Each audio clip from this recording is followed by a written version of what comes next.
या ठिकाणावरून नागरिकांना बाहेर काढत आहेत। एकूणच आपण पाहिलं तर 6 वाजल्यापासून हा रास्ता रोको सुरू होता। एकूणच जो नसरापूरमध्ये घटना घडलेली आहे त्या पार्श्वभूमीवर हा सगळा रास्ता रोको सुरू होता। या ठिकाणी पोलिसांची आणि कार्यकर्त्यांची संतप्त ही सगळ्या प्रतिक्रिया पाहतोय।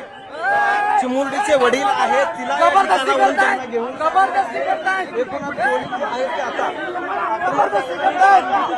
आणि या ठिकाणी नागरिकांना रस्त्यावर बसून देत नाहीयेत, बाजूला सारण्याचा प्रयत्न केला जातो। एकूणच या ठिकाणी आपण पाहतोय की या ठिकाणी सगळा प्रयत्न जो आहे तो आपण पाहतोय।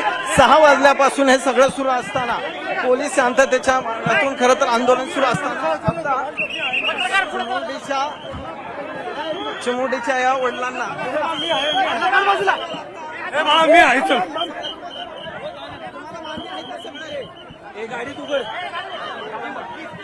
आता या ठिकाणी बोलून दिले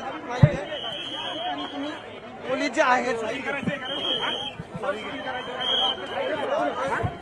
मुलीचे जे वडील आहेत त्यांना पोलीस या ठिकाणी घेऊन चाललेले आहेत। पोलीस आयुक्तांनी काही वेळा पोलीस आता बळाचा वापर करायला लागलेले आहे आणि त्या चर्चेनंतर खरं तर रस्ता रोको जो आहे तो थांबलेला नव्हता। मात्र या सगळ्या